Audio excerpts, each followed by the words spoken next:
Hello everyone. Back again with film recaps. In this video, I'm going to recap one of the horror thriller films from 2018, titled Summer of '84. Before we get to the storyline, I'd like to wish everyone a happy and great day. Without further ado, let's get straight to the storyline. The movie opens with a narration saying that people hardly ever let you know who they really are. Even the serial killers live next door to somebody. In 1984 in the small town of Ipswich, we meet a 15-year-old boy named Davy. Currently, he is spending his summer vacation working part-time as a newspaper delivery guy. While putting a newspaper in his neighbor's mailbox, he reads the news of a missing teenage boy, when his neighbor, a middle-aged man named Mackie, takes the newspaper from him. Mackie invites him inside for payment, and mentions that he also needs help moving some things around. Hearing this, Davy heads to his neighbor's house, where he receives the money. He also helps Mackie move a piece of furniture in the basement. The basement is very creepy, and Davy notices a padlocked room, which spooks him out a bit. Following this, Mackie takes him to his dark photo printing room, and reveals that he has recently developed a hobby of photography. He learns that Davy is 15, comments that this is the perfect age, and wishes he could freeze him at this age. In the evening, Davy is playing a game called Manhunt with his friends, when he notices a curly-haired boy in Mackie's house.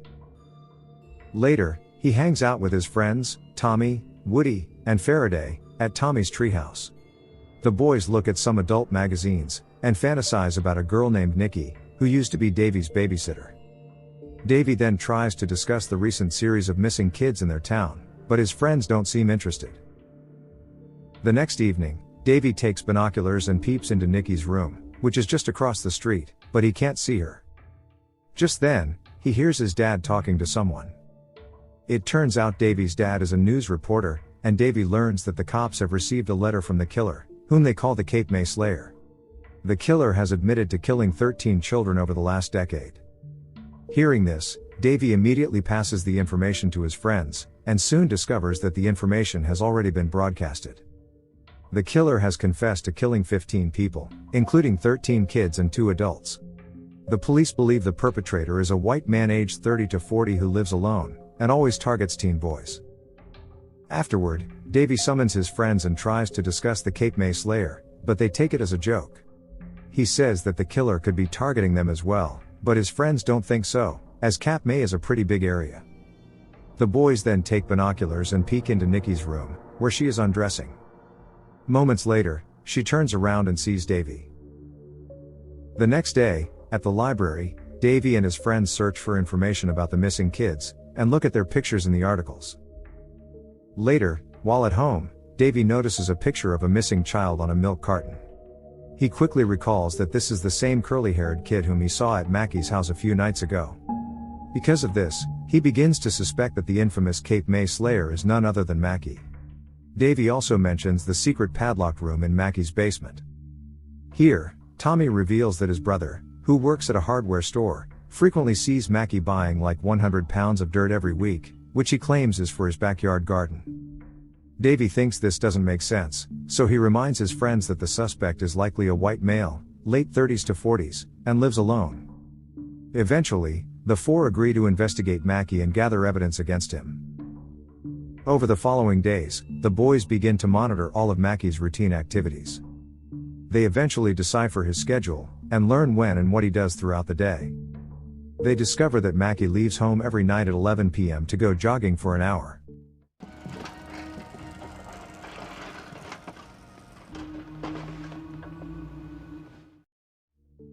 One night, while he is away for a run, they try to take advantage of the opportunity, and rummage through his trash can.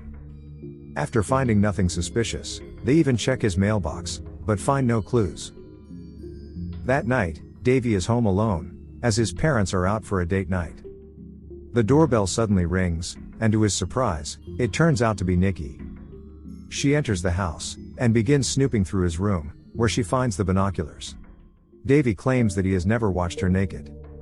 She then starts flirting with him and almost kisses him, but their romantic moment is interrupted by the arrival of Davy's parents.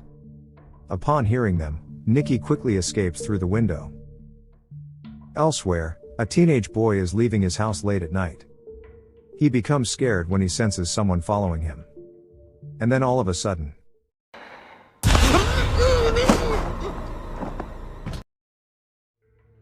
the next day, Davy and his friends begin following Mackie and Woody's mom's car.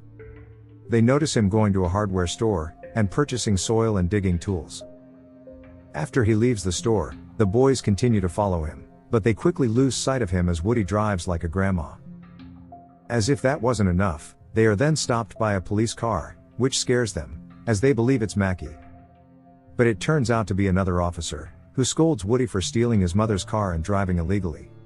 He asks the boys to return home, warning them that a serial killer is on the loose. In the evening, Davy continues to monitor Mackie when he comes home, but realizes that he has switched cars.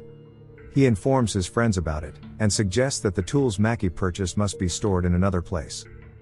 He is then distracted by Nikki, who summons him outside. The two spend some time together. Nikki is emotional and shares her worries that her parents might be divorcing soon. Davy comforts her, and also talks about his suspicions regarding Mackie being the Cape May Slayer. However, Nikki simply laughs, claiming it's impossible because Mackie is a cop and her dad's friend. As the days pass, the boys continue to monitor Mackie, but discover nothing significant. Davy informs his friends one evening that he wants to place a walkie-talkie outside Mackie's bedroom window. Even if they are caught, they can claim they were simply playing manhunt. The others agree, and while Davy goes to do the job, his friends keep an eye on Mackie. They soon notice Mackie carrying a bucket of bleach, and he has bloodstains on his clothes. After Davy fixes the walkie-talkie and gets ready to go, Mackie spots him, so the boy immediately runs away without saying anything. The next day, while Davy goes to deliver newspapers at Mackie's house, he notices the walkie-talkie and tries to connect to it. Just then, Mackie shows up again, and the boy apologizes, saying that they were just playing manhunt last night. When Davy follows Mackie to collect the newspaper's payment, he notices recently excavated land in the yard, which increases his suspicions.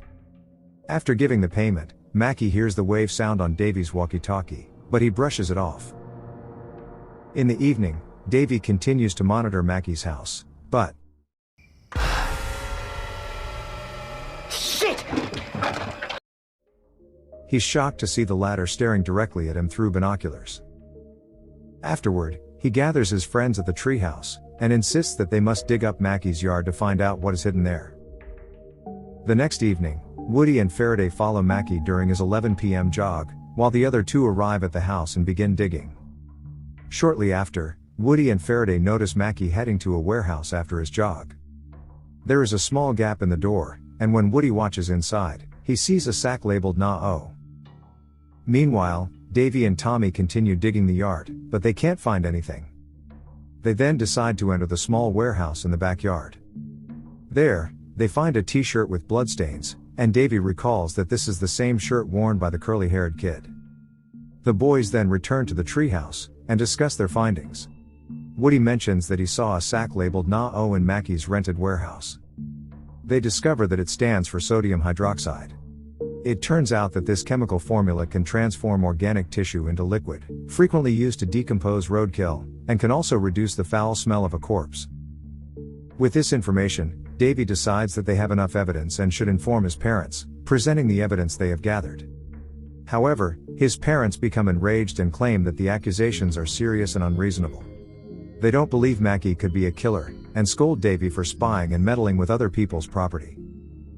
Afterward, Dad takes the boys to Mackie's house, and forces them to confess and apologize for their actions. Davy then tells Mackie everything they've been doing for the past few days and apologizes.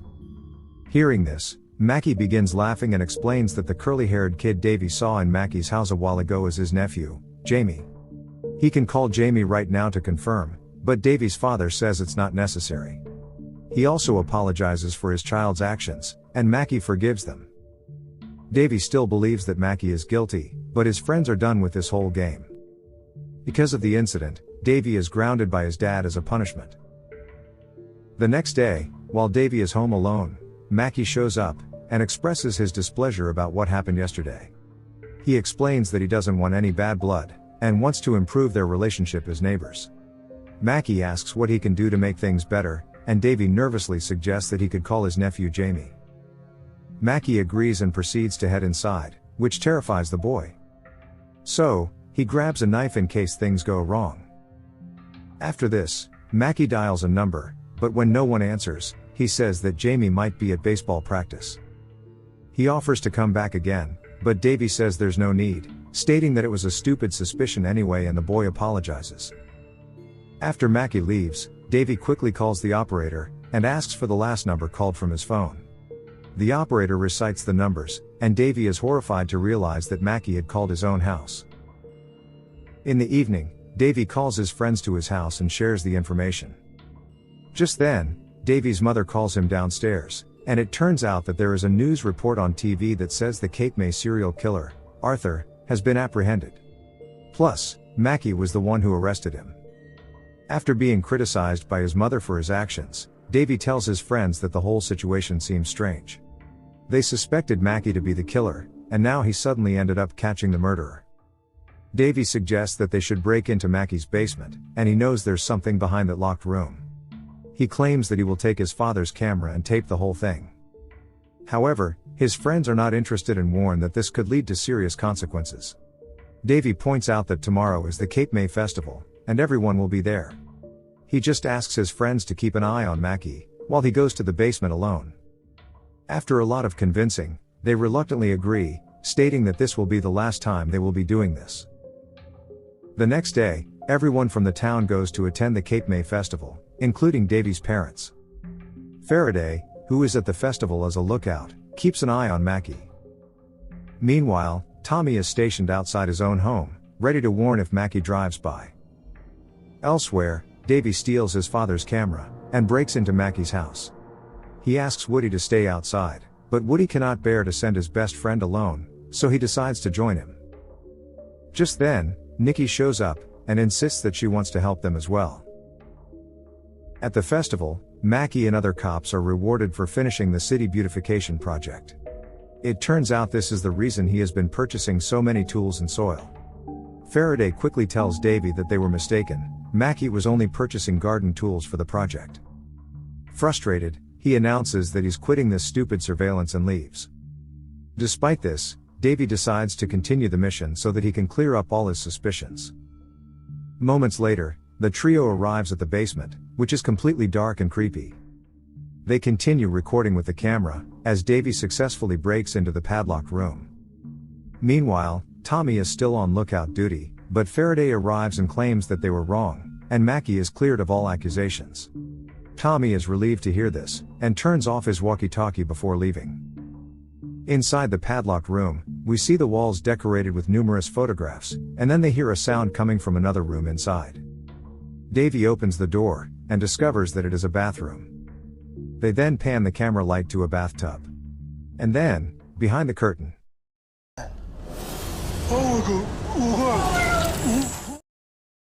they are horrified to see a decomposed corpse, and we see the same missing teenager in the earlier scene there as well.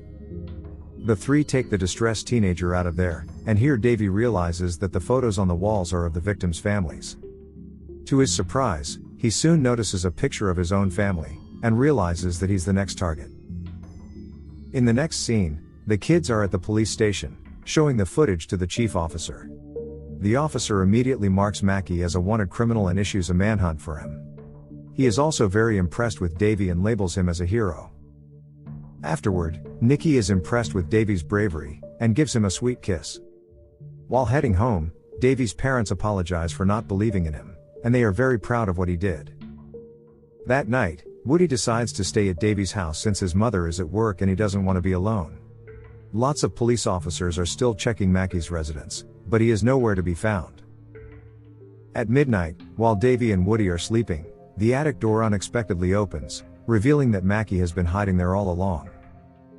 He carefully makes his way to Davy's room, and then this happens.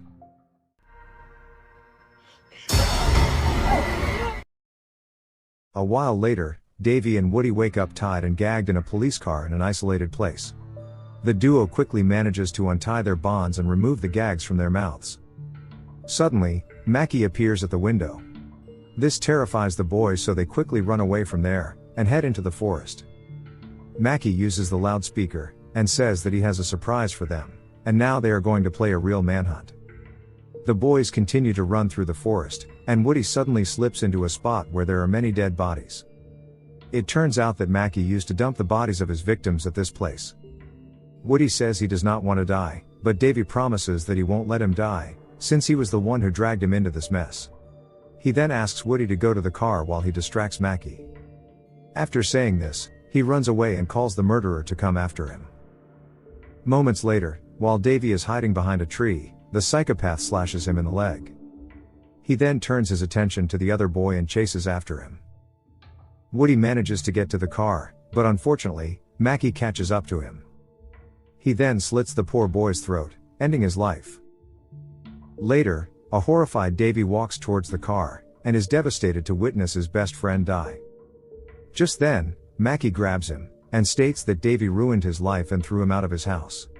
He asserts that he wants to kill him right now, but that is not enough.